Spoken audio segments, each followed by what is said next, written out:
bringing you secrets on how you can be successful as an international medical graduate doctor. I want to welcome you all to this live session. Plus, I also want to welcome all those who are going to be returning viewers who are going to be joining after the session ends. A special thank you to all of you who have done one-on-one coaching with us. You shared your personal story. You've made us a part of your IMG journey, and we are really happy and proud about that. Now, in this live session, I want to tell you that we do have a free giveaway because you've given us so much love and respect. We wanted to give you something. So, I created a community post and asked you, what things would you be wanting if there was a free giveaway? The options were there was free video coaching with experts, free Toronto notes, free UL subscription. More than 50% of you picked you want a free UL subscription. I respect that. So that is what we are going to do today in our live session. So I have my daughter here who is going to explain how the process of this free giveaway is going to work. You want to come on? Hi. So basically, my dad posted in the live session. He posted in the community thingy, and yeah, he asked you guys the stuff, and we added all your names that you guys put in the comments into the wheel, and you guys had to like, subscribe, and put your name down below. If you still want to join but you missed the community post, you still can, because we're doing the exact same thing like last time, where you can post your names down below while this live video is happening, and I can add you to the wheel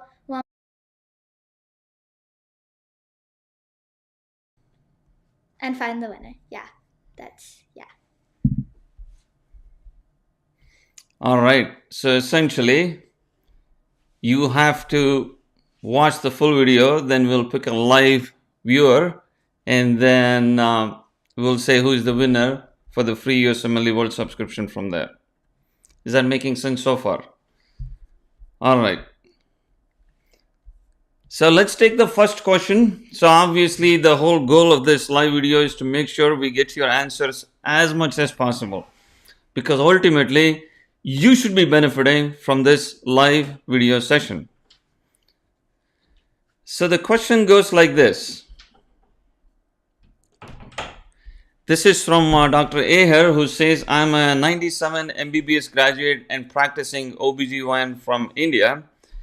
ECFMG certified in 2008 when I gave step 2 CK and CS, searching for paid job, fellowship, or research positions. Now, for someone who has done specialization like this, now let me tell you, most specialties in the US and Canada offer what is called as alternate entry path program. They are constructed different conceptually for each specialty. Now, the way you get into this usually starts with a fellowship. This could be a research fellowship or a clinical fellowship. Now, there are a lot of factors in there. It's really hard to give an answer on to which path is perfect for you. And this is the whole reason we do this one-on-one talking, where we really analyze your situation to get to the crux of it. Anyway, bottom line, so you can start exploring, applying for fellowships, research fellowship, clinical fellowship based on your profile. And then that would be the first start for you to start exploring consulting or attending physician jobs in the future. All right, Dr. Ravi Kishore says hello, and I want to say thank you for joining here. And I do see the name of Dr. Abhishek Thanwar. Hi, Dr. Abhishek. I see you're a radiologist. I also see Dr. Kiresha Williams. Hi, Dr. Williams. And if anyone has any questions, I shall be happy to take that. And we do have Dr. Thanu here. Hi, Dr. Thanu. And hi, Dr. Naresh. And Dr. Babajide says, thank you for your good efforts. Thanks for joining. So as you're thinking about what questions you want to ask, I want to specify one thing, that when you reach out to us with questions asking what are my chances of X, Y, and Z, what usually happens is the answer depends on what the question is. In other words, if your question is very generic, more likely the answer will be generic, because unless we clearly know your situation, it is going to be really hard to give an explicit answer as to what's the best path for you. So the more you say about yourself, which I understand can be hard with posting on social media, and that's the whole reason what we do is this one-on-one coaching sessions, and these really help you to understand what the exact steps for you is, so you get to the next phase. All right, we have a few other names. Hello, Dr. Anthony, and we do have Dr. Muhammad Asif. Hi, Dr. Asif. And we also have Dr. Santosh Vivedi.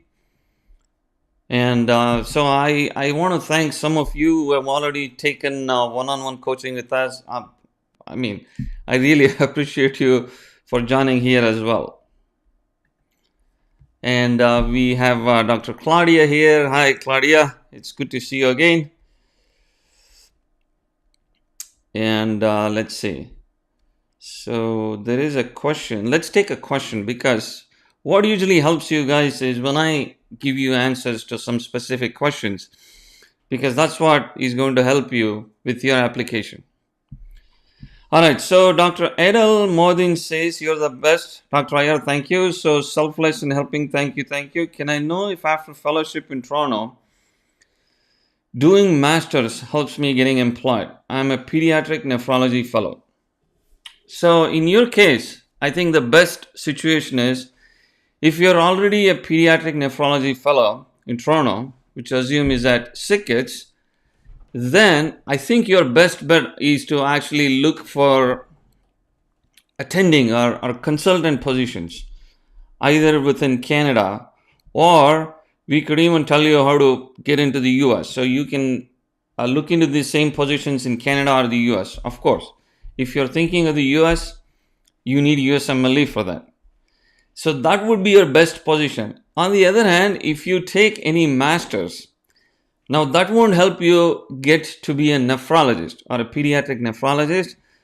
The whole purpose of masters is actually help someone be successful in a research career.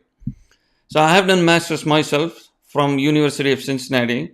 The whole purpose was that I build my CV in such a way that I get really strong with my research profile.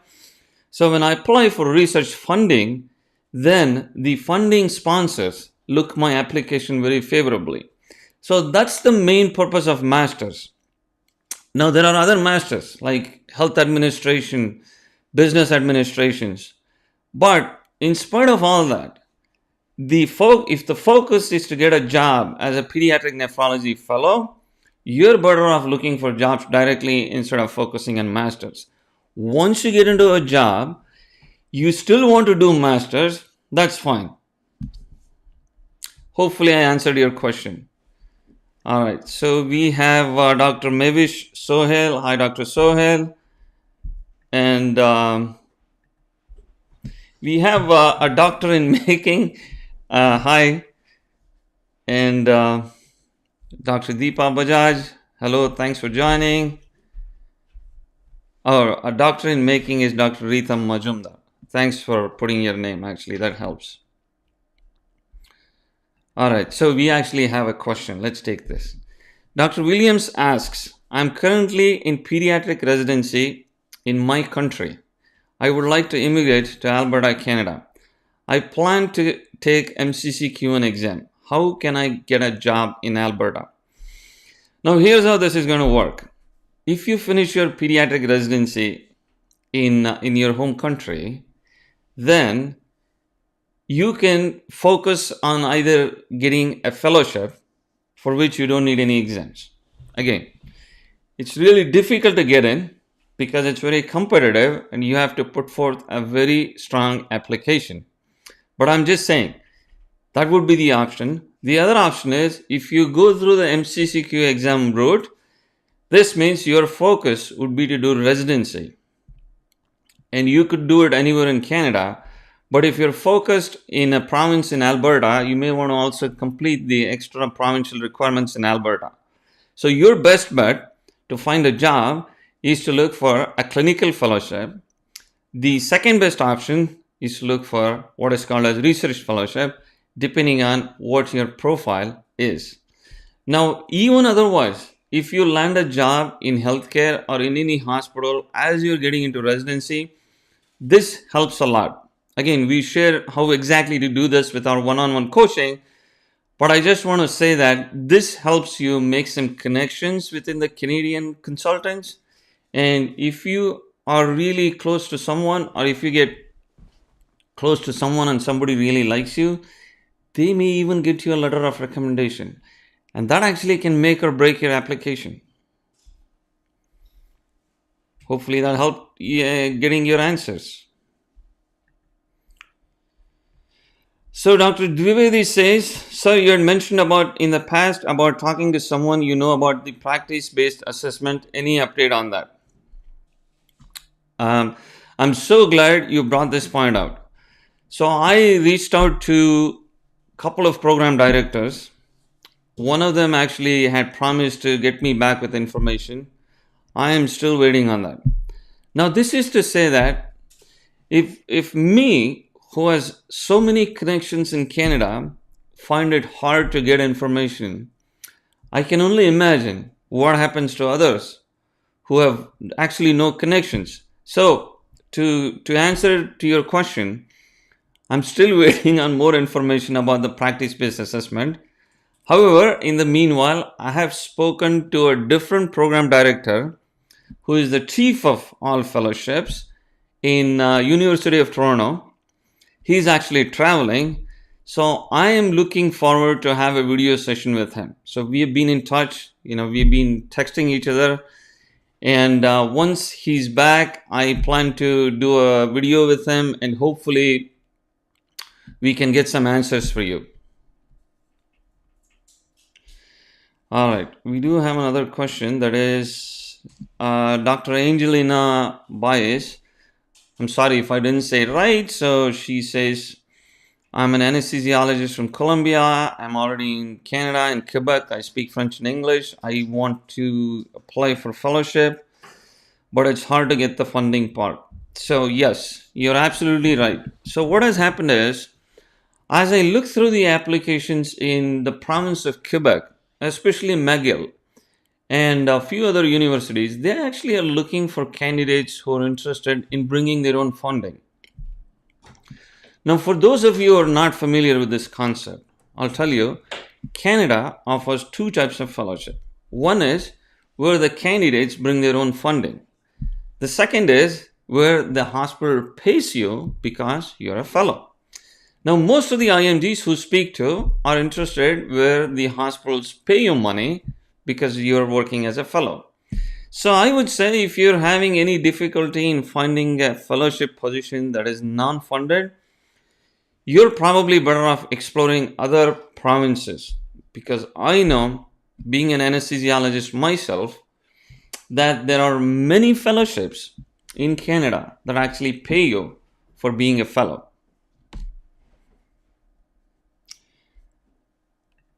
Dr. Williams says, thank you. It's my pleasure. I'm glad I was able to answer your question.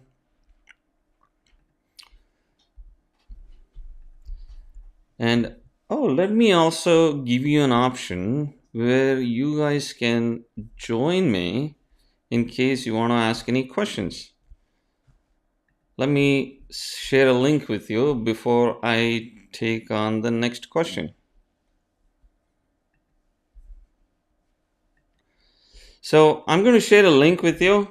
This is from a streaming software called eCam that I'm using. This is not sponsored. I'm just saying. So you can actually click on the link if you want to speak to me directly in this video. And then what that would do is that would ask you your name and stuff like that. But it's an easy way to join the conversation. Okay. So as you're exploring that, I shall take the next question. This is from Dr. Lakindu, or who is soon going to be a doctor. I'm a fifth year medical student studying in Belarus. When would you recommend is the best time for me to sit the MCCQE1? I would say the sooner you finish the requirement, the better it is. Because what I have seen is with every year passing, the competition is always getting harder. Mainly because there are a lot of students, a lot of IMGs who haven't been able to match. So the number of unmatched IMG pool is constantly increasing with each passing year. So, I mean, for you and anyone in general, once you make a decision of moving out of your home country, you're better off finishing those requirements as soon as possible. I want to make a disclaimer here. We at IMG Secrets do not encourage anyone to go out of your home country. This is because just because you get out of your home country does not make your life perfect. So this is a decision you make, and then we coach you on the next steps of how you can be successful. Or let's say you're someone who is really confused about what to do, we help you as well. All right, so Dr. Sajid Kumar says, great job, lucky to have you as a mentor. I'm so happy to be talking to you all. This is so nice to hear about your story so I can be a part of your journey. It's my pleasure. Which branches apart from radiology and anesthesia has alternate pathway in the US? To my knowledge, most specialties have the alternate pathway in the US. Most of them. There are a few exceptions, but I can say most of them. But you have to remember, the way each specialty is constructed or structured can be different from one another. Meaning, some specialties might take you in as a fellow, but some specialties expect you to come in as an attending or a consultant physician and then apply for alternate entry path program. So it really depends on what specialty we are talking about, what is your country of training, and what is your CV, what is your background, how strong you're with education, research, all other activities, extracurricular activities on top of your residency training that you have done. Okay, so Dr. Kumar also says, I got a job offer at University of Toronto by head asking me to do masters to go ahead. It's in Peach Gastro at SickKids. Congratulations. That is really exciting. You have a job offer. No, and especially at SickKids, a phenomenal hospital. I know this because I did my own fellowship from there.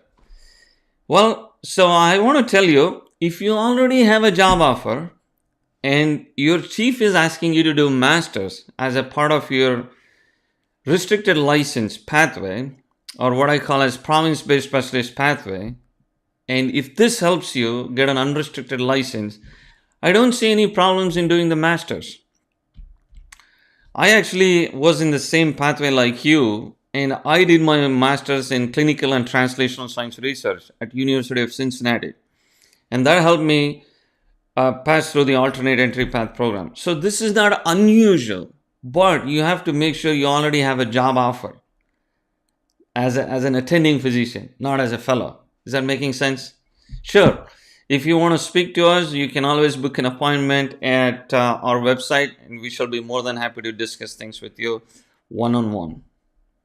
And also, by the way, I want to mention that we actually are having a lot more experts joining our team now. Now, these experts are all vetted through me.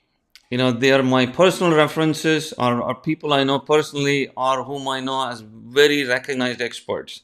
So we will be adding more and more experts. So you have the option of taking more appointments as you move through. Plus, we also have experts who are now have expertise with New Zealand. He already exists on our website. And we are also adding someone who has expertise in Australia.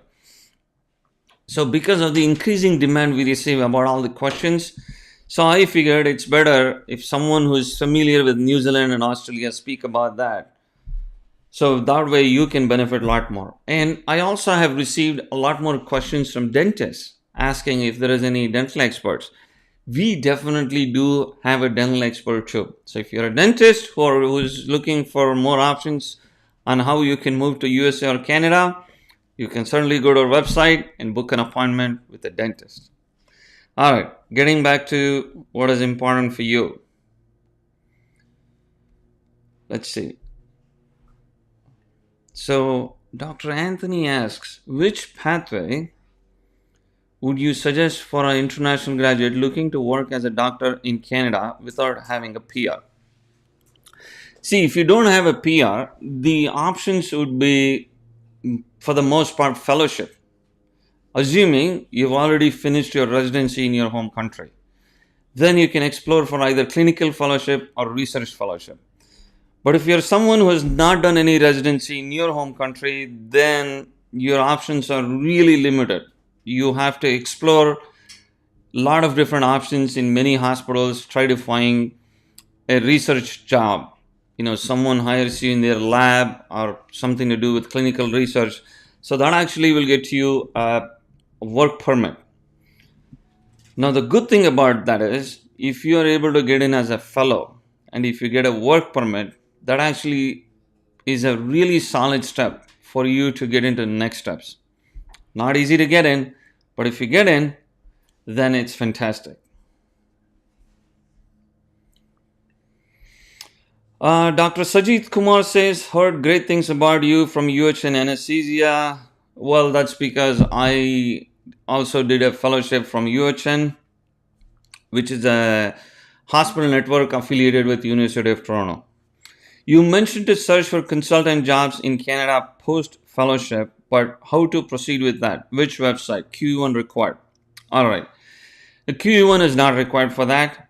They won't post anything on any website saying if you have done a fellowship, we'll offer you a consultant job. Now, this depends on your profile, how you want to approach your application, and you just have to start applying to all the hospitals. But when you apply, make sure you go with a very strong application, which includes a highly professionally made CV, a fantastic cover letter that reads like a story. So when the person or when the hospital is reading this, then they get really motivated to actually talk to you or have an interview with you. Now, there's nothing you'll find online. If at all everything was found online, there was no need for me to be doing this. Is that making sense? Of course, if you need our help, you can always book an appointment and we will guide you with each and every steps as to how to move forward with your application. All right, so the next question we have is, I'm a medical student in Iran. So I'm really happy to see all these medical students jumping in because they're planning their life so much ahead. It's great to see all this. And I want to apply for residency in Canada, and my sister is in Canada, and please tell me the best way to PR of Canada, to get the PR of Canada. Well, in your case, I would say you apply from Iran and you follow the point-based system. Of course, I'm not an immigration consultant. I say this based on my personal experience. Now, Canada gives a high score for people who have finished their medical school, who have a close relative in Canada, plus you're in the age group where you're in your 20s, 30s, then these are considered very favorable in your PR application and they give you scoring. So I would say that probably is the best way, to my knowledge at least, that you may want to take. All right. Dr. Lakindu says, thank you. No, it's my pleasure. And thanks for joining. Now we have Dr. Prab Dhanova who says, actually, I've done my bachelor's of Ayurvedic medicine and surgery from India and now PR in Canada, and I want to apply for MD course. Am I able or not? So the thing is, the MD course is, if you're coming from India, the MD might mean PG. But on the other hand, if you're someone who is trained in Canada or the US, an MD might mean an MBBS. So just to give you some basics here, in US and Canada, the medical school or medical college is a postgraduate degree. So they give an MD. And in India, it's a bachelor's degree. So they give an MBBS. And in many other countries, it's the same. So if you're referring, you want to go to PG training, I don't think you're eligible. If you're referring, you want to go back to your medical school or MBBS, then sure, I think you can certainly explore that. You have to finish all the required exams, including MCAT, and then you have to get into MBBS. All right. So Dr. Rhoda says, hello. Hi, Dr. Rhoda. Pleasure to see you, and thank you for joining. All right. Dr. Kumar again asks, how is the pediatric subspecialty like gastro nephro market in US versus Canada? Also payment US versus Canada. It's fantastic. There is a huge shortage of subspecialists going on in the US plus in Canada, unfortunately. That's because what happened is once COVID came in, a lot of physicians decided to retire early who were in the 60 plus age group. They were expected to work for a lot more years, but they all have retired because, of course, people have other priorities in life. So that has opened a huge gap in a lot of jobs in pediatric and also adult subspecialties. Sure, like gastro, nephro, radiology, anesthesia, many others. So yes, it's a great market. The pay in the US has always been significantly more than compared to Canada in general. So the next question we have is from Dr. Mahavish Sohail. So the question is, which is the best pathway in any international country if someone has done residency training in home country but did not graduate after exam as a physician? Also, not currently in training since 8 to 10 years. There is no one best pathway for any person. So if you have not done your residency training, or rather if you have not finished your exams after residency training, so you're considered equal to someone who has just finished their medical school or medical college. So you would approach your path as though you have to do your PG training when you move to a different country. And because you're not currently in training since 8 to 9 years, I assume you're working if you're not in training. So I couldn't say that. But if you're not working for the last 8 to 9 years, then it would be really hard for you to justify such a huge gap. So in your case, you have to find options where you can get into some kind of work, build your CV from there, and take on the next steps where you can actually apply for residency matching. Hope that helps. Dr. Rhoda says, great work. Thank you. Please, does the ECFMG registration reform starting next year that requires your country's medical board applying for you also apply for Canada? So I guess your question is the new WFME accreditation policy applicable in Canada? Not to my knowledge. US is starting this, or more precisely ECFMG is starting this. And as I've mentioned in a couple of videos, even if you're not through one of those countries that have WFME accreditation, you can still use the older process for now to get into the US and apply for ECFMG exams. Although ECFMG is starting this process starting of January 1, 2024, they won't stop the older process. So this will be an ongoing thing. Hope that helps. Alright, Dr. Danova goes on to ask, even WES is not recognizing my degree for BAMS. I actually don't know what WES is. So how can I apply for BSc program? You may want to specify what exactly that means. Alright. Next question by Dr. Regine says, what do you advise for those who got PR before to move to Canada about the fellowship pathway?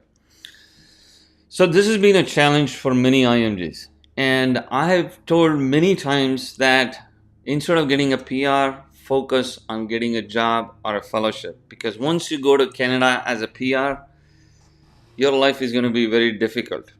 Because Canada gives PR very easily, but not jobs. Now, the options for you, if you're already in Canada as a PR, is to actually constantly keep applying. But when you apply, don't just apply. Make sure you apply with a really strong application and just explain why you need that job or something like that, and then you go from there. Many times you may have to send applications to quite a few different hospitals. The other option you can do is, sure, it's easier said than done. You could start with an observership and you can make some contacts there, so that way you can explore if they offer any research jobs, any research fellowships. So essentially, you have to get into the system and then make some connections. So I've been telling this consistently. This is so important because if you have a letter of recommendation from one of the physicians in the US or Canada, then that actually really helps you with your application. Oh, by the way, that reminds me of one more thing. At IMG Secrets, we're exploring adding some observership options. We are still talking to some of the physicians who are able to take observers. So this would be an in-person observer. Now, the way we are setting up the process is you would speak to one of our experts who's offering observership, and then they would make the ultimate decision of whether they want to have you an observer or not. Well, that would depend on your profile and other factors. Of course, you would then come to the USA, do some observerships, and then if that experts find you to be an outstanding candidate, they may even decide to give you a letter of recommendation. So we are exploring these type of options. So because we understand that having a letter of recommendation from one of the board certified physicians or the Royal College certified physicians in Canada or the US can make or break your application. Anyway, I'll keep the updates posted as we move through our progress.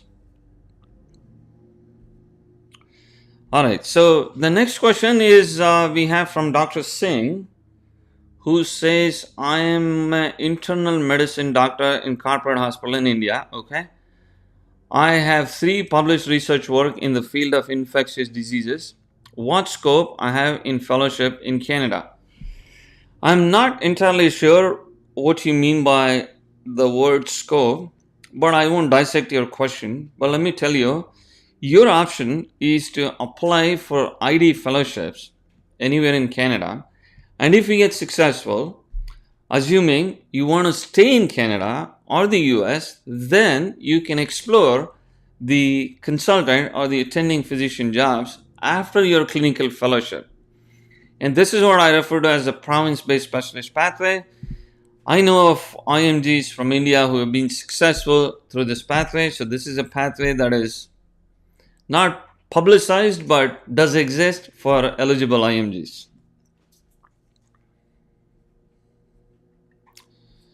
So Dr. Danova says, oh, so your question is about joining the MBBS course. So for you, you have to make sure your bachelor's degree is recognized. If it is not recognized, then you may have to explore options of how you can get that recognized, or you may have to do some bachelor's, finish your MCAT, and then get into medical school. To me, I really, if you decide to take this path, I really want to make you, or I really want you to think more about this. Spend some more time and think about what exactly you want in your life before you're going to commit to so many years of training, because looks like you've already done your Ayurvedic or training from India and you've already spent a few years after Ayurvedic training. So something you need to seriously think about. All right, so the next question or the comment, it's a question. All right, is from Cognitiva. Thank you so much. My pleasure. And how about apply for mastership in Canada to get PR? Not entirely sure what you mean by mastership. Do you mean masters in something? If you apply for masters, you would actually be moving on a student visa. Now, the thing is, if you get a student visa and if you finish your masters, you're quite likely to get a Canadian PR. So, so just remember this. In Canada, getting a PR is not a big deal. The question always comes to, what are you going to do after becoming a Canadian PR and going to Canada? You need a job. So I always say, focus on your job and then let the PR happen. Of course, it's your ultimate decision how you want to approach this, but that is just my opinion based on many IMGs I have seen who unfortunately have no jobs in Canada. Dr. Kumar says, any discounts for your consultations for students a little expensive for us? Sure. So there are a couple of things here. So we certainly offer discounts for eligible students, not a problem. But think about this. You essentially get what you pay for. Now, if you're working with an expert, do you want an expert who works with 10 students a day, charging really, less money and not being able to focus all their efforts on each candidate? Or do you want to just use someone who actually can work on very limited applications and make them really high quality? I mean, we offer high quality work because not only me, but all our experts are really been through this process for many years. They have helped many IMGs. So this is something you have to think about. Sure. So you reach out to us on our website at contact us at imgsecrets.com and then we can work it out together. All right. Dr. Prasad asks, what is the number of attempts in MCCQE for Indian medical graduates? This is a fantastic question. Now, MCC itself limits the number of attempts to 4. If you take more than 4 attempts, they assume it's very unlikely you would clear the MCCQ one. If you're an IMG, I would say your best situation obviously is to just get it through in the first attempt. Of course, not many people can do that. I understand. If you're through your second attempt, it's still not the end of the world, because I have seen IMGs who have taken a few attempts on the US side, but have still been able to really be successful in their career. But I recommend try to minimize the number of attempts you need to take. 1 is the best, 2 is still okay. So, all right. Next, we have a question from Dr. Thay's Brain. The question is, how a person with non-recognized bachelor from India but a PR in Canada can do nursing in Canada or medical school in Canada? How should we go for the procedure? Well, as I said this, you have to find ways where you can actually prove equivalency of your bachelor's training with Canadian training. If you cannot do that, to my knowledge, you may have to do some bachelor courses that actually get you recognition, because having a bachelor's degree is a must to get into medical school, both in Canada and the USA. So that's why, in fact, I have to tell you, you might have heard of the concept of US IMGs, Canadian IMGs.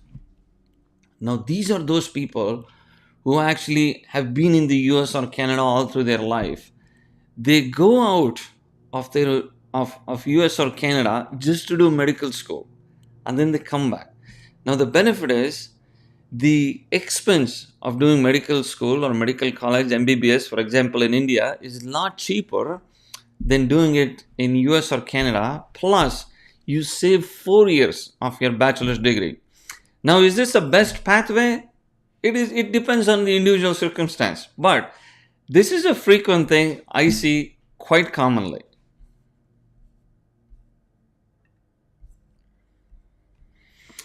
So Dr. Williams asks, I would like to book an appointment for one-on-one coaching to assist with finding a clinical assistant role. Would you be able to assist?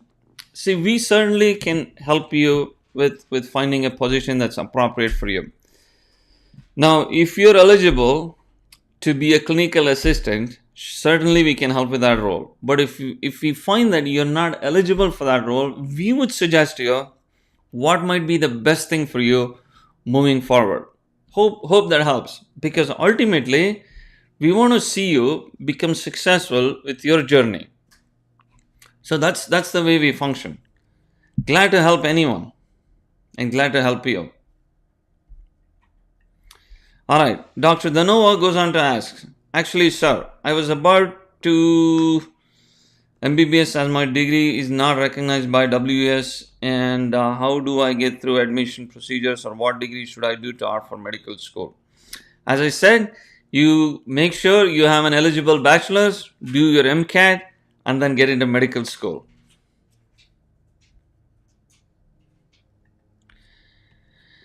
The next question is from Dr. Saujanya Krishna, who says, I'm a pathologist from India and my husband general surgeon. Can you get in a job in province-based pathway and can practice in pathology and surgery in Canada? Okay. So the answer to general surgery is it is possible. That I have seen folks who actually come in, and so the path to enter is to do a fellowship. So once you get in as a fellow, then you explore jobs and then get through the province-based prestige pathway. Now, for some reason, I have not seen this happen so much commonly in pathology. So most often, the pathologists end up following through doing residency once again. But now the US has opened an option of actually providing license for after 2 years of supervised training in Canada, or rather in the US. So that is something to think about. So to keep the answer short, in general surgery possible, in pathology might be difficult.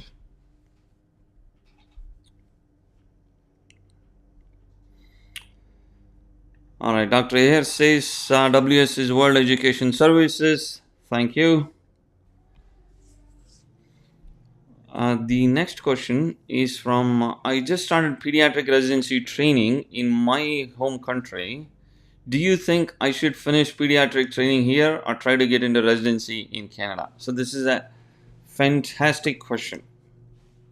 And in fact, I have even made a video about this. Now, the answer to this question depends on what your long-term prospect is and how strong your training is in your home country. Now, if you're training in one of the reputed programs in your home country, I would say you still are better off, my personal opinion, in completing your residency from your home country and then applying for either fellowship or maybe even redo your residency once again. Because those 3 years of training you obtain from your home country can be very, very valuable with your clinical practice. Remember, you're going to do your clinical practice for many, many years. So that training is very valuable. Coming from India, I use the example of some of the reputed institutions from India, like All India Institute of Medical Sciences in New Delhi, Postgraduate Institute of Medical Education Research, PGIMER in Chandigarh. So if someone is doing their residency from there, hands down, finish your residency, because that training is just invaluable. So if you're someone similar, then yes, I would say you're better off finishing. But if you think your training program is pretty weak and you have more family in Canada than in your home country, then you can actually start working towards moving to Canada as soon as you make that decision. Hope that helps. But one thing to remember is, as you're transitioning to Canada, try to continue your clinical work as much as possible, or your residency as much as possible, because when you apply to the residency programs in these countries, they don't like seeing a huge gap with your clinical practice. Sure, it's a cultural thing that many people spend a lot of months or years trying to prepare for entrance exams like MCCQ1, USMLE, but that is not something that happens in the US or Canada.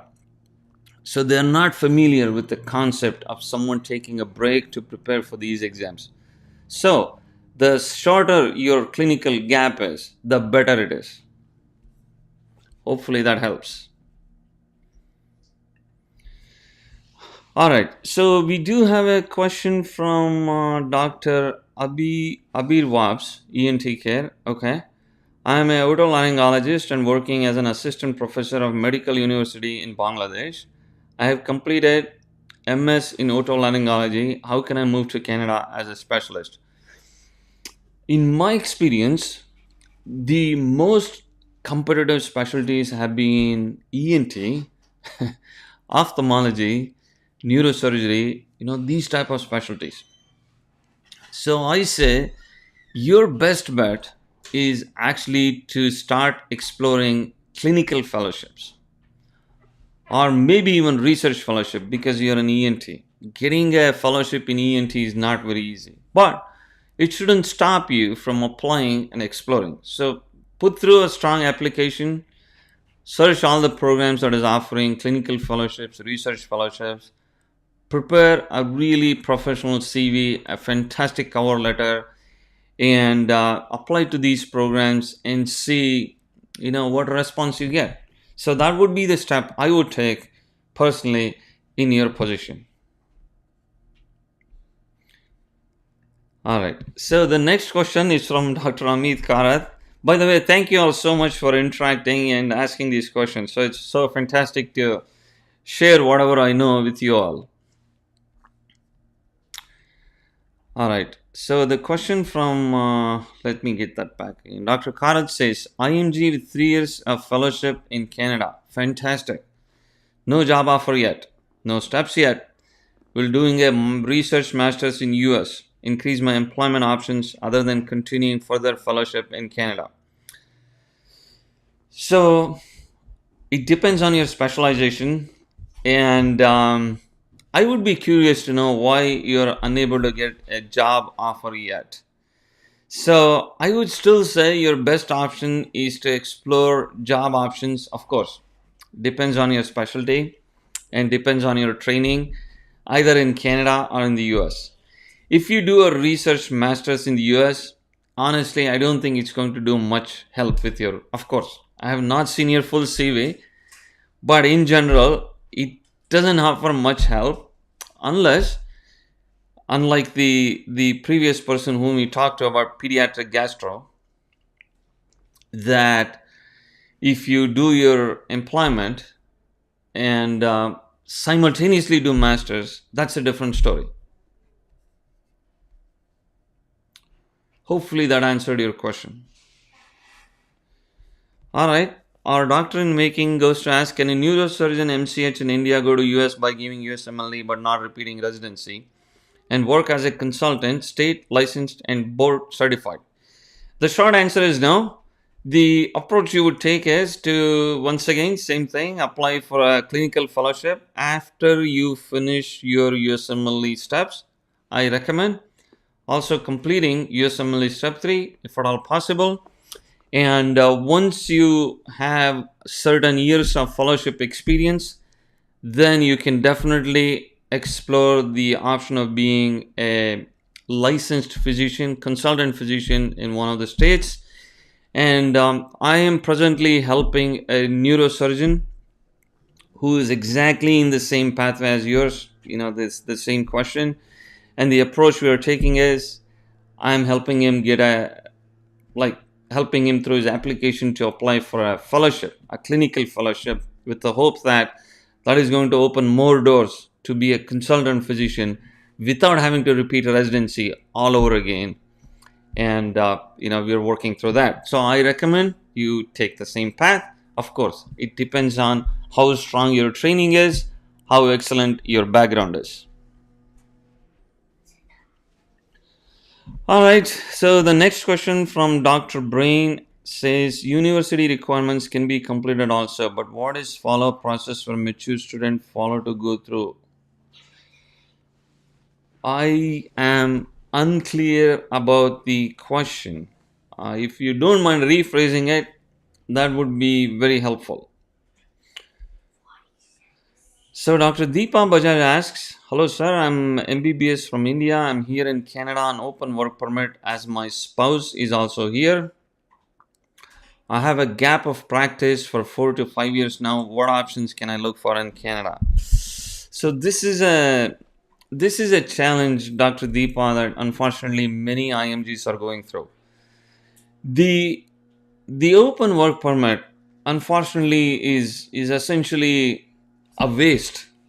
Sure, in theory, it lets you work any job, but there is rarely a job you can find because of the fact that you have an open work permit. Anyway, now the question is, how can you get back to your options? So you have to start with, if you have not already done so, start with observerships, trying to do some volunteer work. You just have to get into the hospital system somehow, build those connections, and explore the next steps, which in your case would be to apply for MCCQ1, go through all the requirements, and then apply for matching. But before you apply for matching, I strongly encourage you to explore, even if it takes a few more months or maybe a year, then additional options so you can make those connections with some of the Canadian consultants, because once they see a gap of 4 to 5 years, unfortunately the strength of the profile comes down. So you have to work your way up to build yourself in such a way that you get really competitive in applying for residency matching. Hope that helps.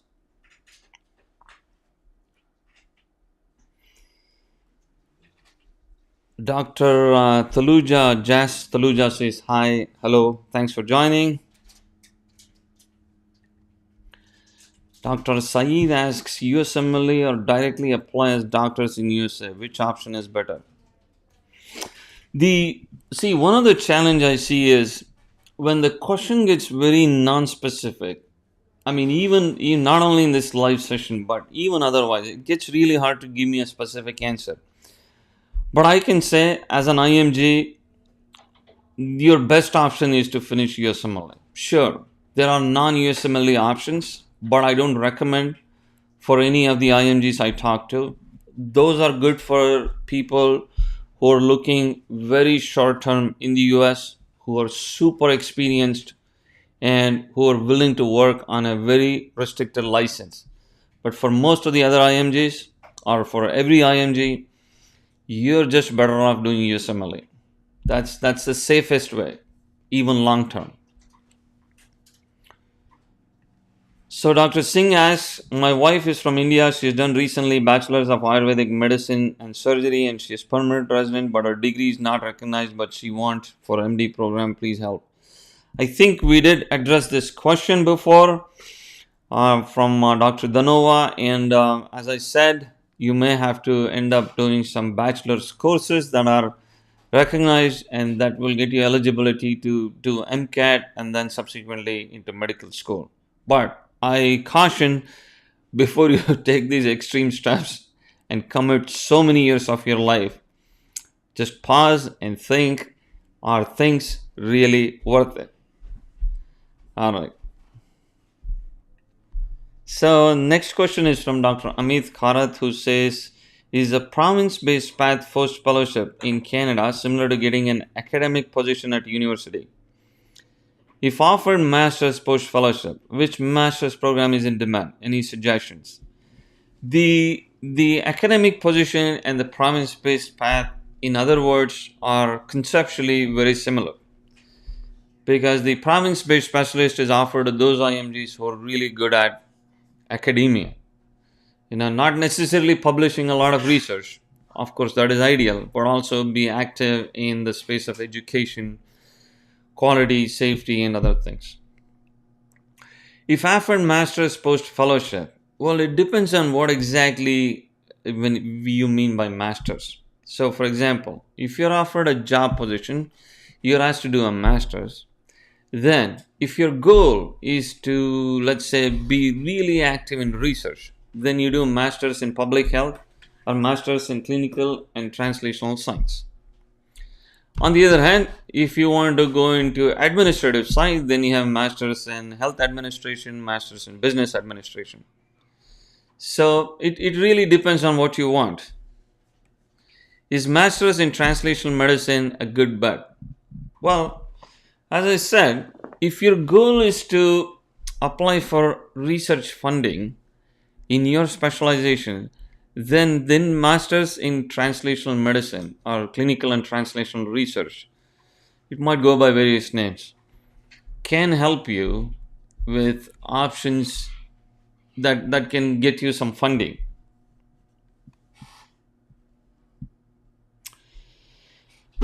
All right. Dr. Thaluja goes on to ask, how, doctor, I'm an Indian. I finished my MBBS in Philippines. My college is recognized from Canada and USA. What would be my pathway to practice in Canada?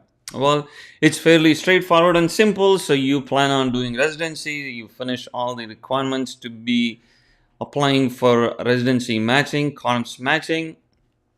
And depending on what province you're looking at, you may have to finish some of the province specific requirements as well.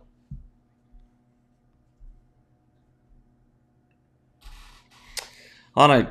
Question from Dr. Aswin Suresh. Sir, doing a CESR with a lot of publications useful for alternate pathway to USA. I'm trying to think what is a CESR. It would be helpful if you let me know.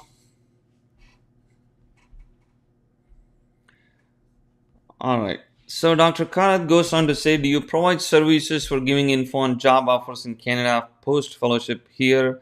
Since you mentioned the job offers are not put out in Canada like it's done in the US. Well, the job offers is not put out for you and me IMGs coming through alternate pathway either in the US or in Canada.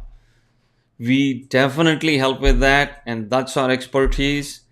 The way you approach this is you have to analyze each department, each division, what your specialization is before you take the steps to apply to these hospitals. And we spend a lot of time on the background, depending on what your specialization is, to say, okay, this might be a good position or this might be a good place where you can apply. So that's how we work. We certainly are happy to help you. Even in the US, it's not out anywhere. You won't find things online. This is because the hospitals don't want to advertise that they want to hire someone from out of the system. My son is saying something. What is that?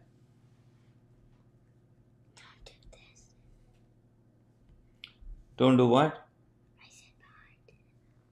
Okay, hang on. All right, hold on. So the next question is from Dr. Suresh. Come this side. What are the chances of MD pulmonology from India to become a consultant in US? Great question. It depends on where is your training from. It depends on how strong a CV you have and the fact that whether you have done USMLE. If you think you satisfy all the criteria, then you apply. To begin with, you apply for, again, a clinical fellowship. So the clinical fellowship is a common pathway to many roles as you think of moving to these countries, because the hospitals who are hiring you are always hesitant to get someone from outside the system. But if you're able to show that you have done a clinical fellowship, which is still okay because you're doing this under a training, then the hospitals will have confidence because they know you in person. They can get some letters of recommendation, and they would be in a more comfortable position in hiring you as an IMG. And that's exactly what happened to me. So I started my journey in Canada as a clinical fellow. And the people who have been successful, not repeating residency, whom I know of, plus whom we have guided, have all been through clinical fellowships. So we guide people depending on their profile, enter as a clinical fellow as much as possible. So that would be the first step you need to take. So I'll be booking an appointment. Dr. Williams, thank you. And I'm really excited and look forward to speaking to you in the near future.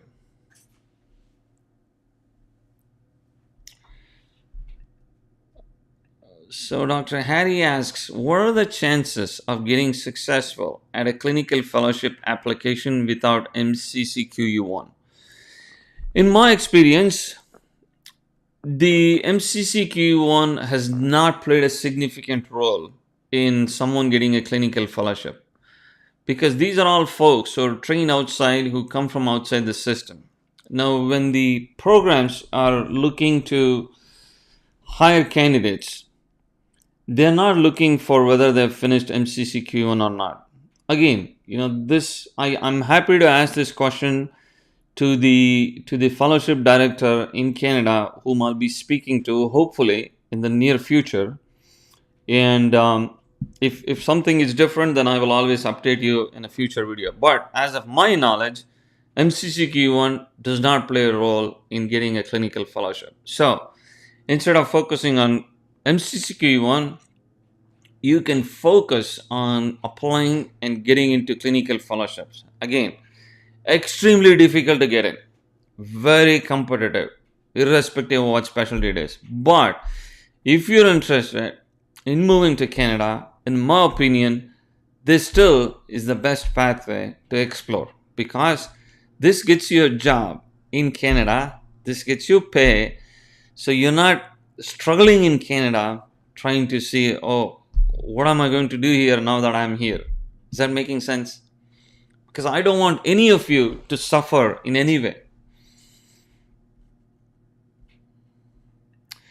Yeah, sure, Dr. Harry. Yeah, exactly. As I said, that's exactly would be your pathway, right? So you actually apply for a fellowship.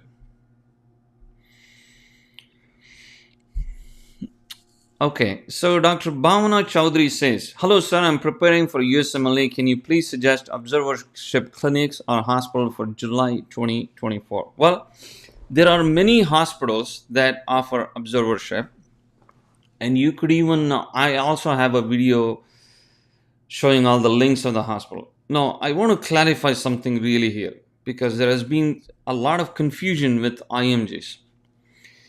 Now, there are two types of observerships that is offered. Okay, one is when the hospital gives an observership, they expect the IMG to come in, spend whatever time they spend with observership, and then go back to their home country. Okay, so keep this in mind. Go back to their home country. This is the goal of an observership. Okay, so this is situation one.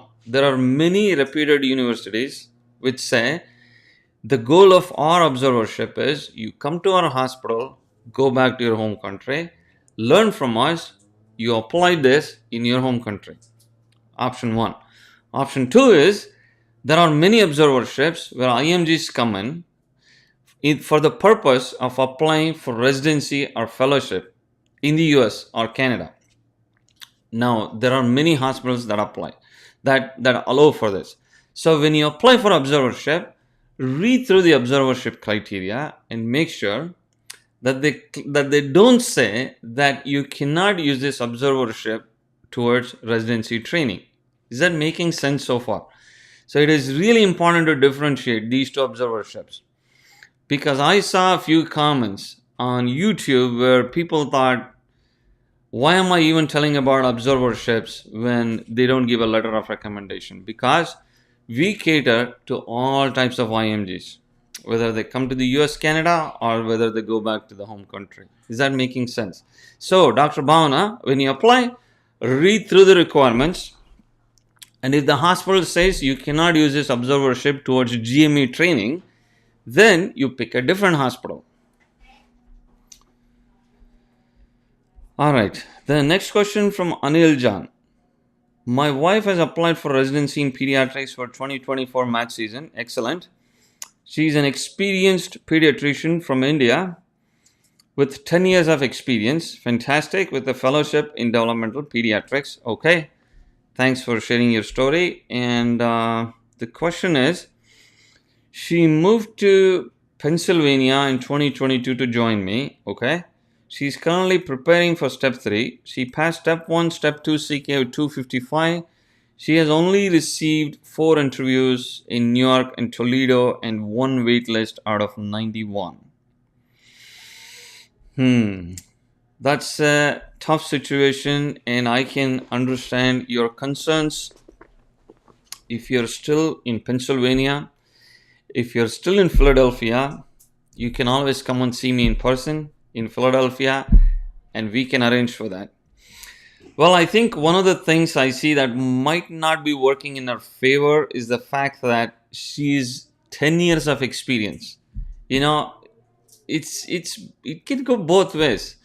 The program might say, why should we be giving a residency training for someone who has so much of experience? Well, the next steps is to hopefully she can make it through the interviews that she has, but if not, you're welcome to speak to me. But otherwise, if you decide to do it yourself, make sure her CV is continuously building so she can demonstrate that when she applies for next year. And there are many observerships she can do that can also help with the application. All right, Dr. Anusha says, hello sir, I'm from Pakistan. I'm a third year medical student. Hi, thanks for joining. The next question from Dr. Amit Kumar Singh says, hello sir, I've switched into hospital administration after doing MBBS from India. Can you guide me regarding the scope of health or hospital administration with best job options and best provinces in Canada? You know, to be honest, it's not too easy to get into health administration. So let me see, have you done health administration from Canada or from India? I couldn't say that. If you're done from India, then you might have to look at your profile fully, but I would say you just try to explore whatever options are available. It's really hard for me to comment with this limited information. I'm still trying to think what might be the best approach for you. Anyway, as I'm thinking, I'll move on to the next one. Dr. Brain goes to ask, I have to opt a bachelor for further in Canada, right? I'm afraid of refusals as mostly universities prioritize Canadian citizens, and I have taken a bridge course for math to complete with requirements. Well, you're absolutely right. It's a tough competitive world. There are a lot of people applying for limited number of spots, and trying to build a profile and making sure going with a strong application are some of the best options we have. Dr. Anil says no invites from programs in PA so far. Yeah, I mean, I can figure out because you said you have 4 interviews from NY. So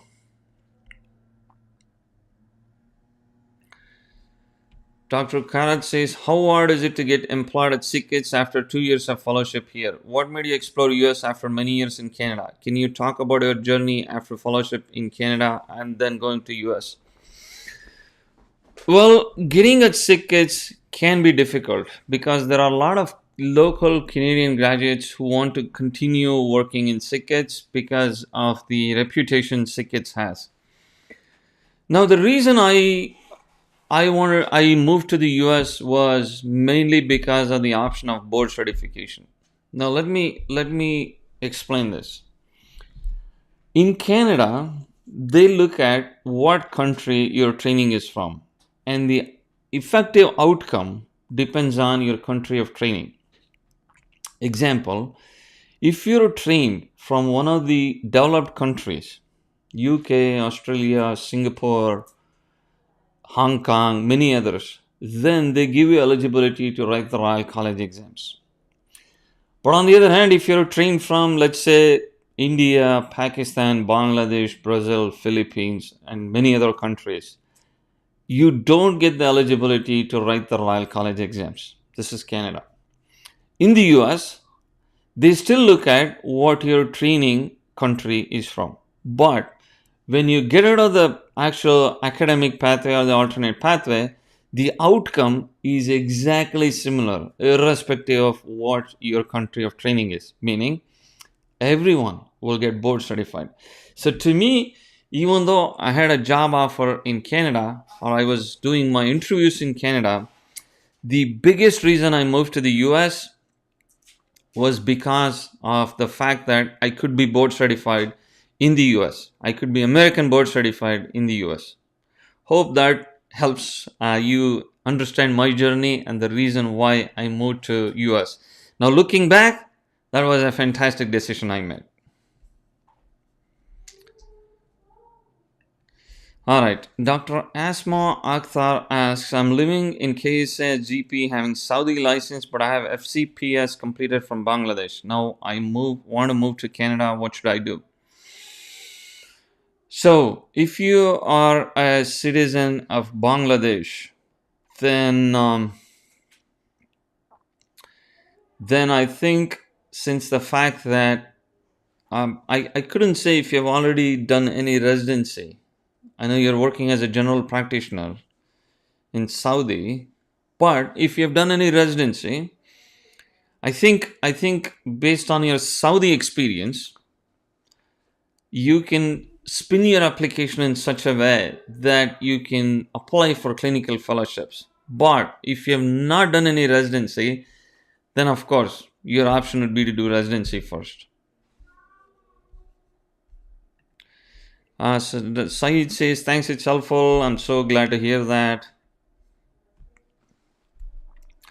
So this is Dr. Anusha Navroz who says, I'm from Pakistan. I'm third year MBBS student. I want to pursue my clinical practice in Canada after my residency. Sure, your options is pretty straightforward. You prepare yourself to apply for residency matching. Make sure you turn out to be an outstanding candidate. Sure, it's easy to say, difficult to do. You might already be outstanding. I'm just saying in general. And then you apply for CaRMS matching after finishing all the steps. So you be a Canadian PR, then you finish your MCCQ1, NAC, your English exams, and then the specific provincial requirements, apply for matching, and then go from there. All right, Dr. Bajaj says, thank you so much. It's such a pleasure. Thanks for joining. The Dr. Nazir says, does the UFT Regional Anesthesia Fellowship pay enough to move with family, spouse, and kids 7, 5, and 3? Well, see, this is so subjective, but in general, the answer is yes. The pay is good enough to rent a simple apartment and then make sure you get all your expenses taken care of on an everyday basis. So I think it should be good enough for that. Of course, money is such a subjective thing. Some people are happy with smaller amounts. Some people are never happy.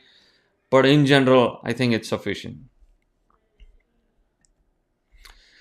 Does the UFT Fellowship's educational license be converted to permanent license with CPSO after 2 to 3 fellowships? No. The answer is no, but it depends on your profile. It depends on how you approach this. And as I've been saying, you can use your fellowships to be the next stepping stone, so you get a position where you could get a full license.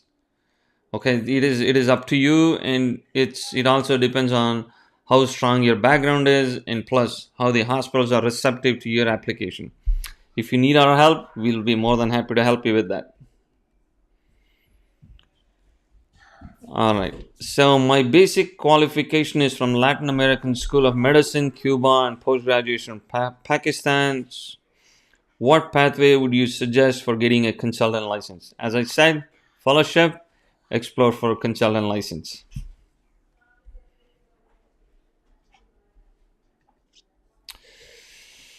All right. Next question is, Doc, no gap in my career. Just finished MBBS 2 months ago. Would I need to take MCCQE1?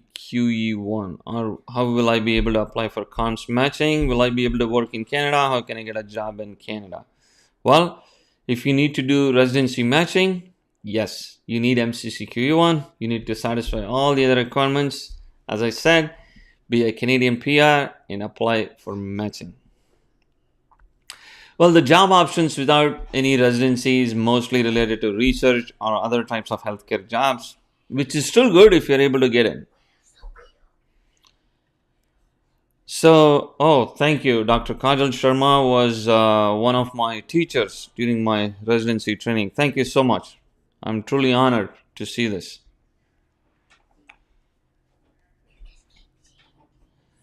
All right. Dr. Kumar S., PEDS guest fellow at Sick Kids with 3 years fellowship. What is alternate pathway for me to US? How to search for job in Canada? Do I email each university division head? Well, in general, as I said, these are not advertised. Your option, one of the options is sure, you can email division heads. You have to be cautious in how you email and reach out to them. So, but if you decide to email, make sure you have a fantastic professional CV, you have a really nice cover letter, and then apply to seek if they have a position that they can offer.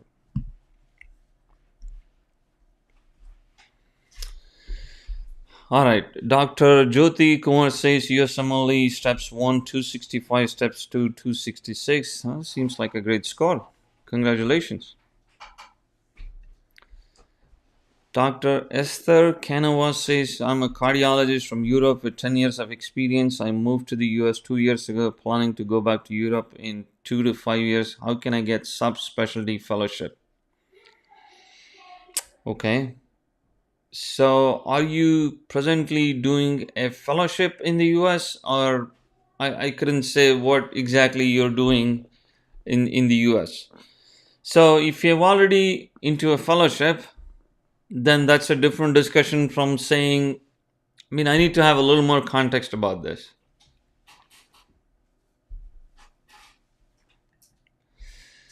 Okay, Dr. Singh says, I've done my master's in hospital administration from India only. Oh, I see. Well, that puts a little bit of challenge to say that getting a job can be a bit tricky. So you may have to kind of revamp the whole process, look into what options you may have where you can, seek for next steps.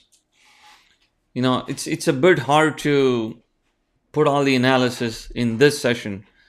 However, I encourage you to look for jobs, or you may have to end up doing more courses before you actually seek a job. I know. It's after all this training, sometimes it gets so difficult to do all this.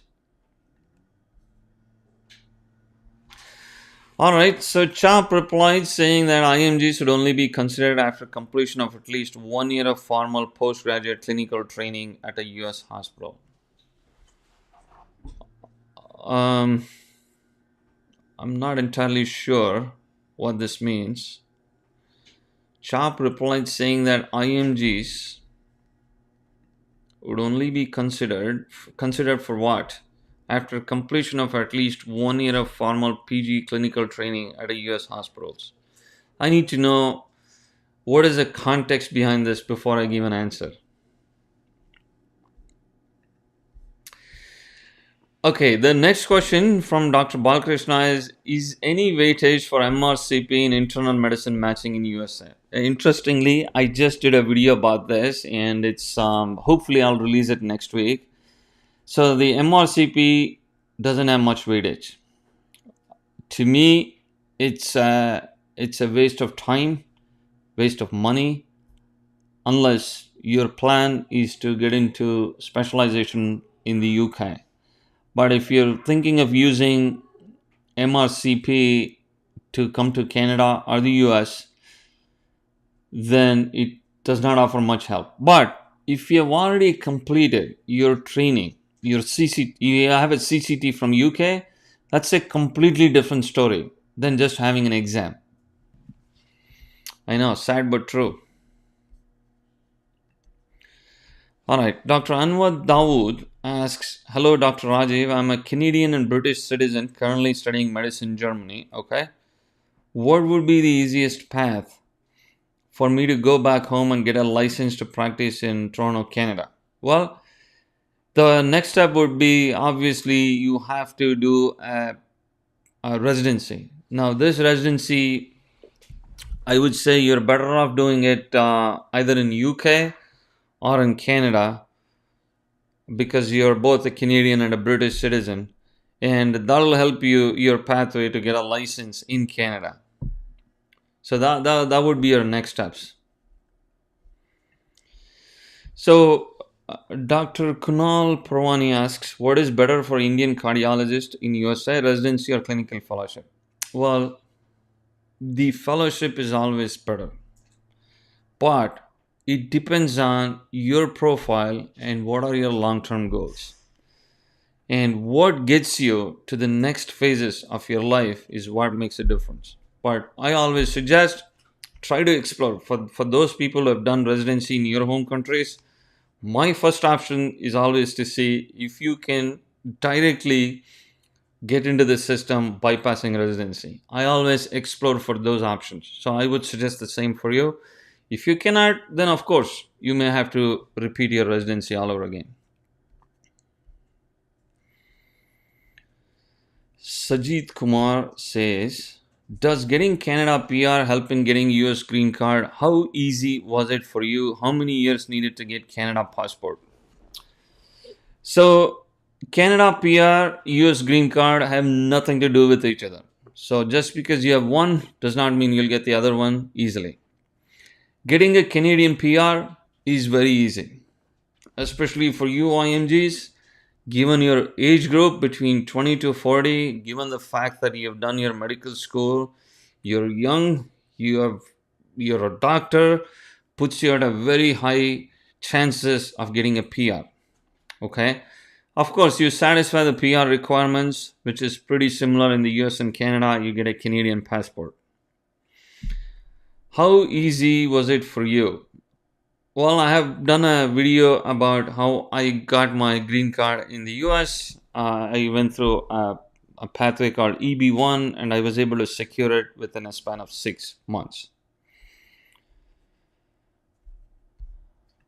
Dr. Nazir says, can you please repeat the point you mentioned regarding board certification in Canada versus USA for countries like Pakistan, India, Bangladesh? Absolutely. So essentially, if you finish your residency from your home country and you go to Canada, you be successful with the alternate entry path program, you will never be Royal College certified if your residency is from India, Pakistan, Bangladesh, Brazil, and many of the what is called as the low middle income countries. On the other hand, in the USA, if you get into the alternate entry path program, irrespective of what your country of residency training is, you can eventually be board certified. Of course, assuming you finish all the necessary requirements. In Canada, even if you finish all the necessary requirements, at this point, Canada never allows people from these countries to be Royal College certified. Okay, does this affect practicing in any way? It does not. Okay, let's be very clear about this. You can still practice with no problems because I've seen so many IMGs doing it. But on paper, you would not be Royal College certified. But having said this, if you're able to get that option of being bypassing residency in Canada, assuming you're interested in moving to Canada, you can take it. All right. Dr. YK asks, hi doc, are there any fellowship programs or master's programs that could be applied by post MBBS docs from India? No, not clinical, but masters, yes, because you're paying for the masters. Research programs, yes, but not for any clinical work. Dr. Kumar asks, does writing only MRCP exam give me approved jurisdiction route around Royal College Canada? What is PER pathway? No, it does not make you eligible for the approved jurisdiction route.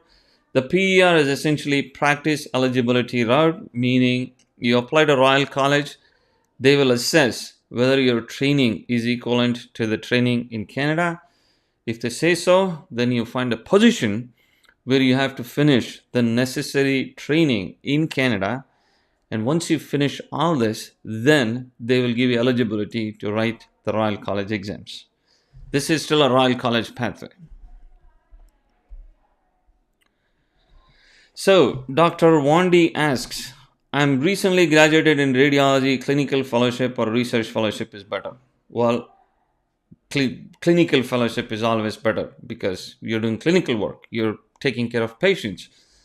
But the question is, can you get it? It depends on your profile. So Dr. Taluja asks, what type of healthcare or research jobs could I apply for? Would I be able to get enough salary to survive in Canada, meanwhile with my family staying with me? Well, the government of Canada goes through all the job availability options. Okay, they go based on what is called as NOC, National Occupational Classifications. So I encourage you to look at all the NOC options, and there you can see what all the jobs they offer. Most of these jobs. So when you pick the jobs, pick those that are in the category of NOC 0, 1, and 2, because this will get you pay, and this can also make you eligible to get a permanent residency in Canada. Easier said than done. That's why we offer all these help, so you guys spend less time, less money, and stay focused on what exactly you need to be doing, because it's so confusing if you're not being in the system. Unlike me and other experts we've walked through all this, so we've seen all this, we have talked to so many people, so we really understand what is going on here. All right, Dr. Saeed asks, my passport is not required for visa for Canada, and after complete my MBBS, should I go there then start my further education, or better should I complete all process before I go there? Well, in general, the sooner the better, but whatever makes you not lose your clinical practice, lets you stay in touch with whatever does not let you have a lot of gap, is always the best thing to do. Let me check on the time. What do you think? Are we getting close to the wheel spin? Okay, she says maybe a little bit, few more questions. Okay, Dr. Kumar asks, IMG here, does getting eligibility letter to write pediatrics Royal College exam and then writing the exam allow me to get independent license in Canada? Does getting eligibility letter to write pediatrics Royal College exams and then writing the exam? See, there are three different things here. One is job, one is license, the other is exams. So the key is to get a job and license. The exams, plus minus. I have seen very exceptional people from India be Royal College certified. But these are exceptions. These are exceptions. This is not the general rule. For the most part, you can assume if you're trained from India, you won't be Royal College certified. But there are exceptions.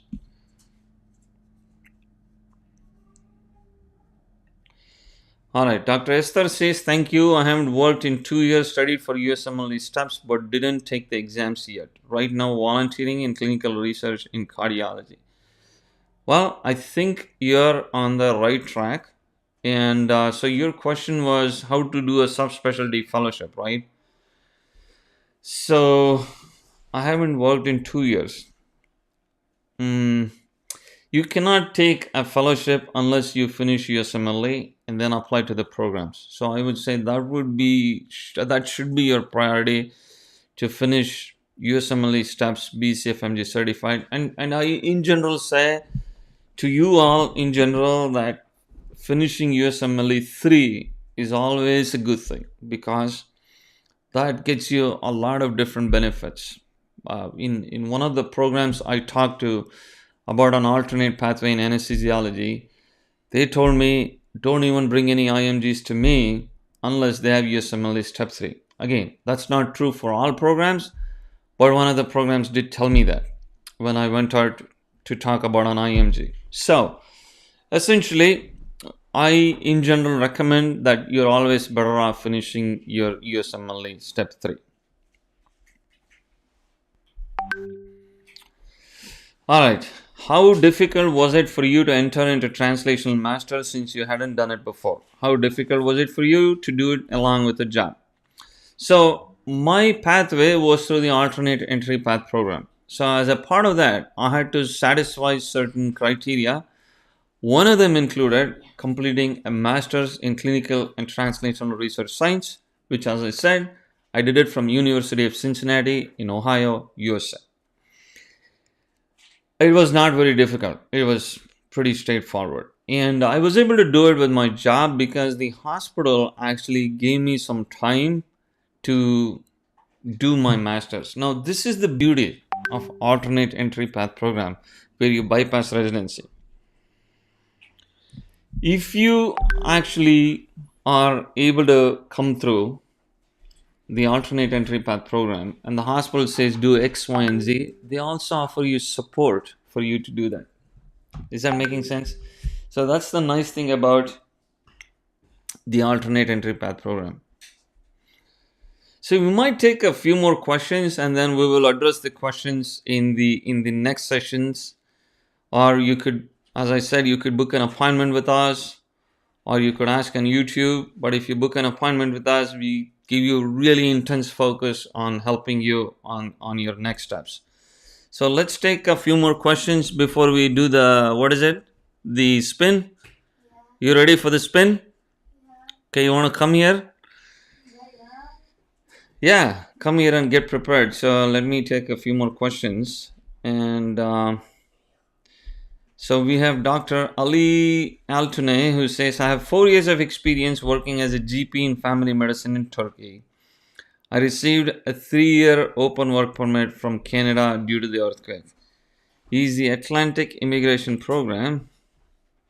I don't see the full question. Okay, Dr. Jyoti Kumar asks, I'm a new graduate, USMLE 265, step 2, 266, 8 weeks observership, applying for general surgery. Well, good luck with your application.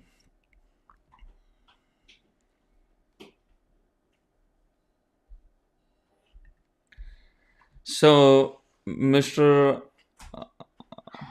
Dr. Parwani asks, any advice regarding visa application for an Indian IMG cardiologist? So the question is, what is the visa for? Are you coming to visit, observership, or are you applying for a position? If you apply for a position, don't worry about the visa. Worry about getting a position. If it's for a visitor visa, then the 2 key things you need to remember is you must demonstrate a strong ties with India during your visa application. Plus, you must be very clear that your visit to the US is temporary. So your intent should not be to stay in the USA when you're getting your visitor visa, because a visitor visa is just meant to visit the USA. Hope that helps. Okay, Dr. Balkrishna asks, with MBBS degree, any jobs in USA without USMLE, meanwhile preparing for USMLE? Many IMGs do this. They seek jobs in research. They try to find a clinic where they can help physicians, where they can get a little bit of pay that can get through them for the USMLE as well. There are people who have done this and there are people who are doing this.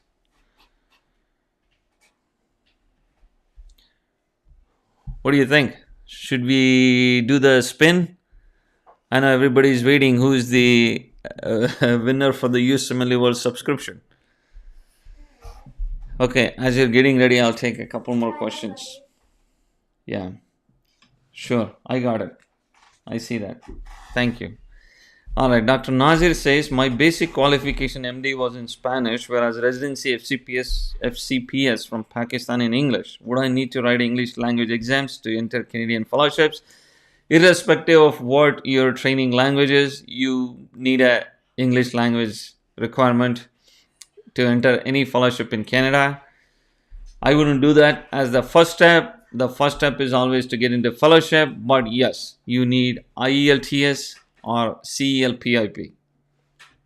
Sometimes OET is acceptable, but that's a bit tricky. So you're better off with IELTS or CELPIP. So Dr. Sai Chaudhary asks, where can we get personalized academic guidance for ninth grade kid whose target is to enter medical school in Canada? Well, it's good you're thinking so ahead. We can certainly help them, but I would say it's a little too early for that. But whenever you're ready, we are happy to help them.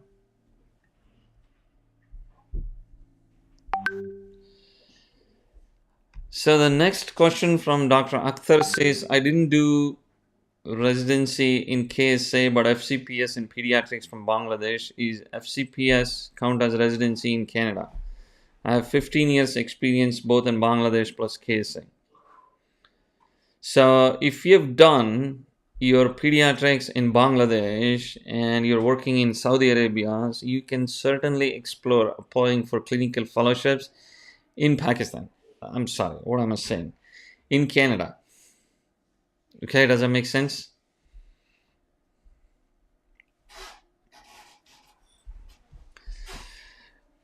Any new changes in ECFMG rules that can affect Indian IMGs? Is it a good idea to register for ECFMG before 2024? Well, the new rules actually are favorable for Indian IMGs because the National Medical Commission of India just got recognized by World Federation of Medical Education.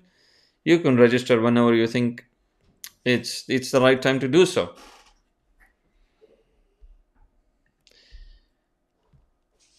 Is Canadian fellowship recognized in USA? Meaning, if I do 4 years in radiology fellowship in Canada, is it recognized in USA and can we apply under the alternate ABR pathway? Well, if you do a fellowship in Canada, if you do radiology residence in Canada, it is recognized in the US, yeah. It's not directly recognized, but US will let you work without having to do any residency again. Well, I'm getting a little confused, Dr. Kumar. You've been talking about pediatric gastro and now about radiology. So, but for your pediatric gastro, let me tell you, can you explain about pediatric gastro alternate entry path program? I mean, 4 steps. If you're already in Canada as a fellow, then you can either apply to a fellowship or to an attending position depending on what your profile is. Again, the steps are the same. Strong CV, strong cover letter, and then you apply to the programs. What is the average salary for a US pediatric anesthetist? Now you're asking about anesthesia. It's pretty good. It's pretty good. Not have to worry about basic things in life. So it's a good lifestyle. And I think we should be able to take the wheel spin. And Dr. N says hello.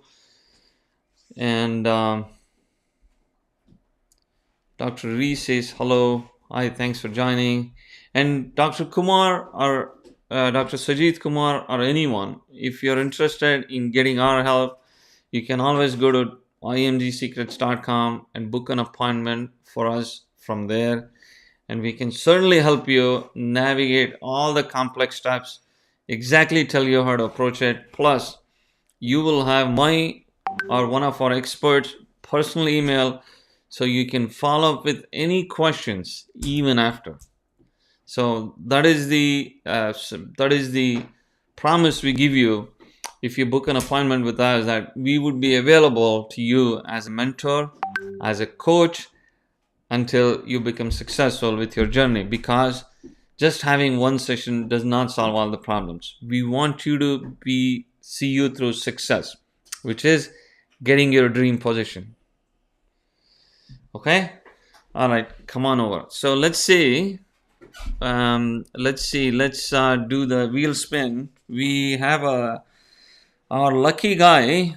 Where is our lucky guy? He will spin the lucky wheel. Come on here. He's been waiting all along to spin the wheel. So he's been poking me, telling me to stop answering so he can spin the wheel. right? So he has written some note also for me. Some All right. weird handwriting on you. Okay. should Let's make You have to refresh. so I'm going to refresh the screen. I will try to see if I can share the whole wheel spin. Look, we have so many entries that the names don't even show. Really? Yeah, we have a lot of entries. Took 3 entries. But if we spin the wheel, you think that's gonna show everyone It works. Trust me. who the winner is? So let me see how. Okay. I spun it like 10 times. I was Okay. So getting you've bored. tested it. So all right. So we are at the time of our free.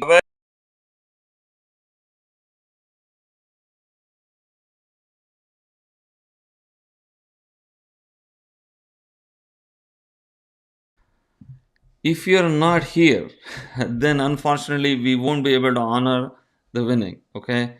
We will wait for a couple of minutes. If you're here, fantastic. But if you're not here, then we will move on to the next person. Sorry if you're not here. All right. You want to do the spin? All right. Hold on. We have 63 people. Oh, we have 63 entries. That's fantastic. Yeah. That's a lot of people. I know. Let's see. You I can't added see the everyone. names because we have so many people then. Okay, so our winner is Dr. Baba Jide Ayandale. Yay! Are you here? Let me see. Okay, so are you Dr. N by any chance? Is that who you are? Could you please comment saying, because you go by Dr. N, is that what it is?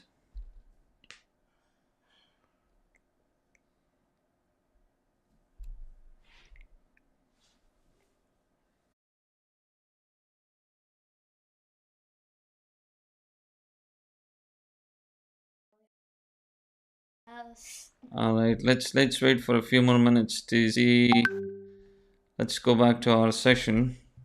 Okay. And let's see. Okay, we're gonna spin it again. We might have to spin it again, but let's see. Let's see. Okay. All right. So we have a couple more questions that we can take. Whom to contact or approach to get jobs in USA post MBBS? Well, you approach to individual hospitals who actually offer you jobs. But if you need help with the application, then you can approach us and we will help you put forth a strong application. But the ultimate decision is actually the hospitals who will decide to hire you or not. All right. So I don't think we have. We waited for how many minutes? 3 minutes. Yeah. Okay. So let me make sure he's not here or she's not here. Oh, you know what? I have to really thank Dr. Meera Sridhara, who is one of our experts and who's been a great support for IMG Secrets. And thank you, Meera, for your comment and being here. Really here. So you get a chance to spin once again, man. Yay! this guy is probably more excited than you all because he's getting his second chance to spin. Okay, calm down. I understand. Pick a good winner. Calm down. Good winner. I don't know how to pick. Dr. Moidin, thank you. I really excited and look forward to talking to you and helping you with your journey. All right, so let's do this once again, okay? So Dr. Babajide, if you come here back again, I'm sorry we cannot honor this because we really respect those people who are actually putting their time being here to honor the free giveaway of a USMLE World subscription.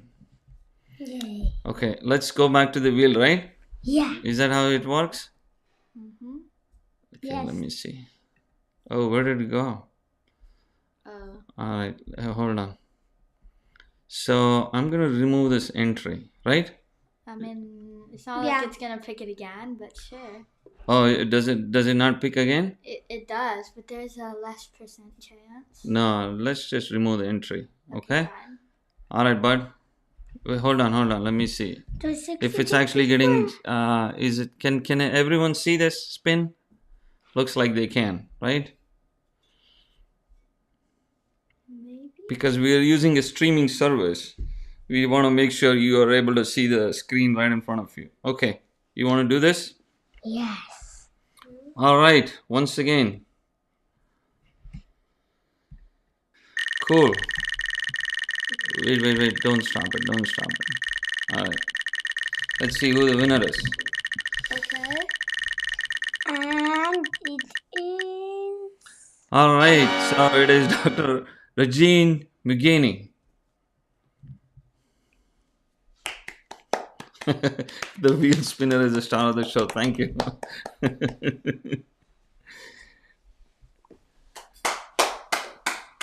All right. Is Dr. Regine Mugeni here? Can you please comment? This is gonna be like last time. All right. So let's see. Wheel spinner is the star of the show. Thank you.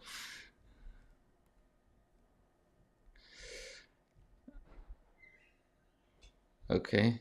So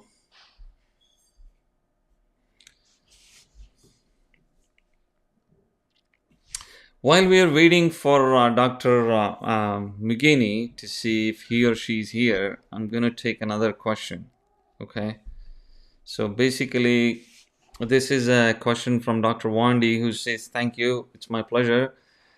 How IMGs can increase the weight of your CV for clinical fellowships in USA or Canada?" All right. So what they look at is actually a package. They essentially look at if you're active not only in your residency, but I mean not only with your training, plus they also look at whether. Hi there, sorry for the technical issues. I'm not sure if you're all there.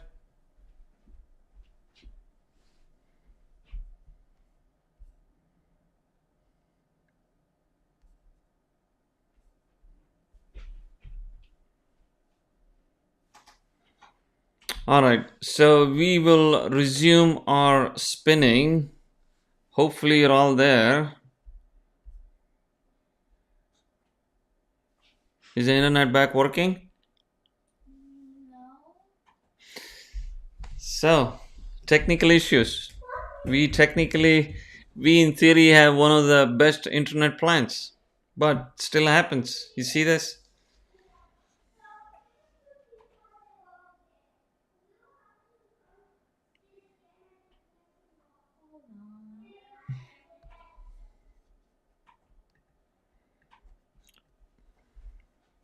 Is it working for you? Okay, let's do this.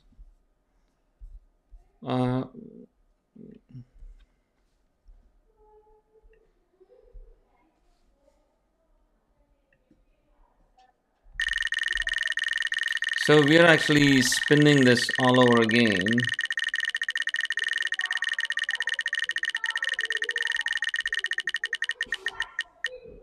Okay, just Fallujah.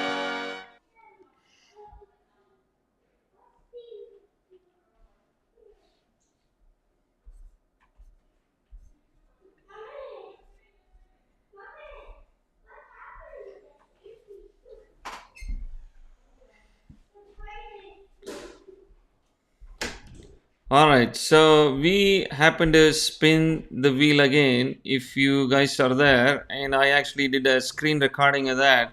And our winner is Jess Taluja. Please confirm if you're here.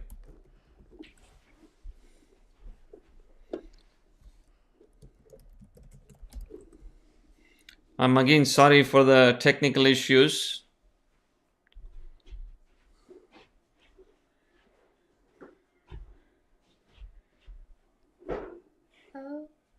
Okay. Adia.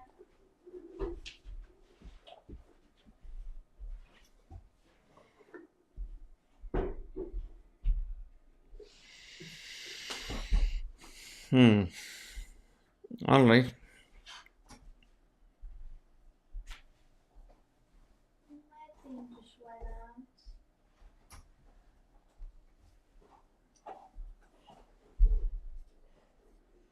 Oh, this is terrible.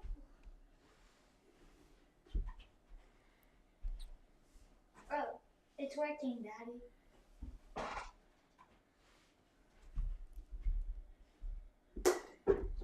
Yeah, we got just Taluja as the winner. Please confirm if you are here. I know many of you Why might is have. Mommy texting? I know many of you might have unfortunately Spin again, left the spin. I'm Daddy. sorry about the technical issues. Please spin again. All right, let's do this. Hold on. Hold on, guys. Hold on, please. It's called internet issues. All right, so let's try again. You want to try this? Me? So, do I spin it? Yeah, spin. Okay. How do I spin it? All right, so we shall spin this wheel once again. I think next time we may have to create a better wheel, right? Maybe. Yeah. So let me share my screen. Okay, guys. Thanks for your patience. Okay. All right, I'm gonna take off just Taluja. Let's make sure just Taluja's out, and let's spin the Oh, wheel the names again. show now. Yes. See? Yeah, the names show because we have less number of people. Okay, you want to do the turn again? Okay, now hopefully the person that we spin is here live. Hopefully. Please be Hang on. louder. Calm down. Please be Let's see. louder. Please be louder. All right, who is it? Dr. Kavya. Okay. Kavya. Are you here by any chance, Dr. Kavya? Ow. So I really thank you all for staying Adya, in why are you spite of pulling this me? technical Ow. issue. I really appreciate that.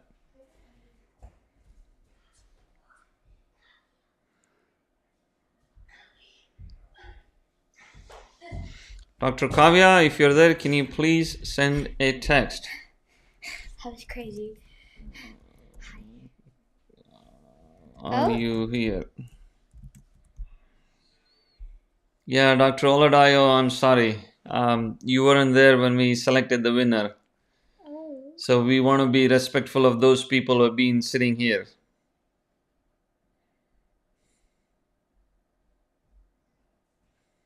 What?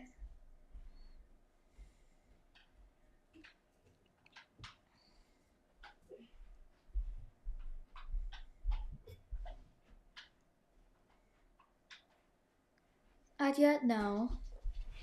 Why are you so naughty?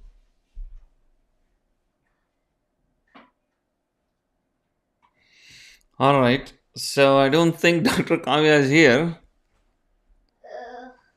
Right. I know there are only 32, but we actually added everyone who had commented to be respectful of them being in the live session. So we didn't want to exclude We anyone. don't know which So, ones to take out. so that's why, to us, all of you are the same, right? So we respect each of you. Should we just keep spinning until someone's here? I would think so. Okay, guys, you all have a more percent chance of winning now. This is good for all of you. All right. So since Dr. Kavya is not here, so Adya? let's try this again. Yeah, okay, great. Dr. Williams has another idea. Just choose someone from the chat.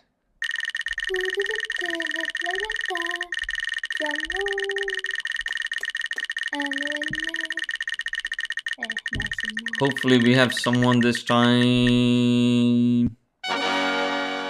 Dr. Ali?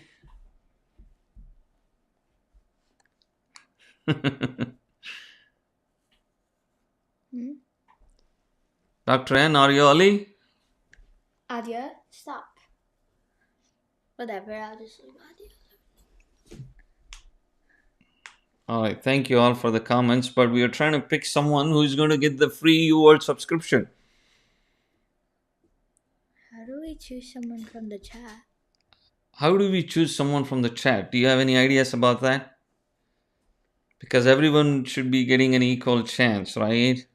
Guys, comment if you want us to spin again or if you have any ideas for another way. Yeah. What do you guys think? Or should we just keep spinning? Or should we just keep spinning? I think I can say it. No, okay. What other suggestions would you have? If you decide that we have to pick someone from the chat, then obviously I don't want to do this. I have to call my son, who would have a completely non-biased He approach doesn't know how to read. That's why. Because he can't read. I can't read. use a non-biased approach. Can we exchange the gift? Well, that's a great question. So if you don't want, let's say you get selected and you don't want the USMLA World subscription, then certainly we can help around to see what best works in your case. Adya, you want to pick a name?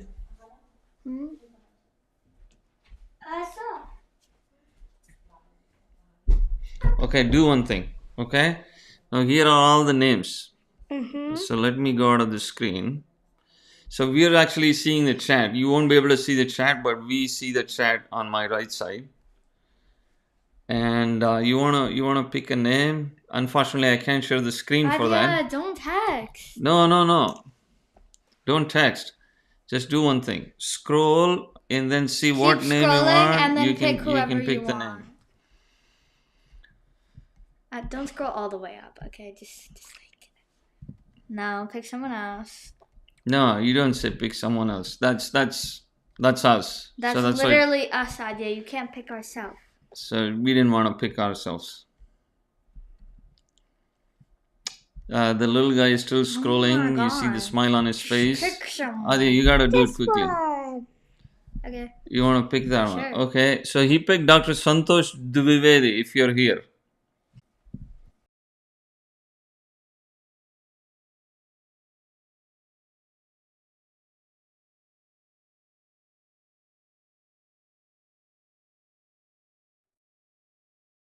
All right. Yep. You know what? I don't think Dr. Santosh Dwivedi is here. So scroll down.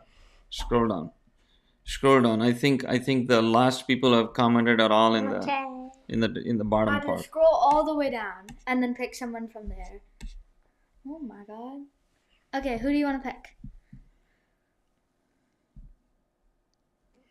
Okay, whoever you pick, add to broadcast. Okay, so that way people know you actually pick that See person. that button that says add to broadcast? Adya, pick someone. Okay, sure. Okay, so this guy picked Dr. Diaz. Okay, are you here? Yay! This is more like a project. Wait, but he's right here. Oh, Dr. Dwivedi is here. Who should we pick? Okay, so Dr. Dwivedi is here. He was the one who picked. Okay, great. Great. All right, the winner is Dr. Santosh Dwivedi. Perfect. So, Dr. Santosh, congratulations on the free gift. So what you do is, so you can actually reach out to us on contact us at imgsecrets.com. Okay, and then we will work with you on the ways of how we can transfer over the free USMLA World subscription for you.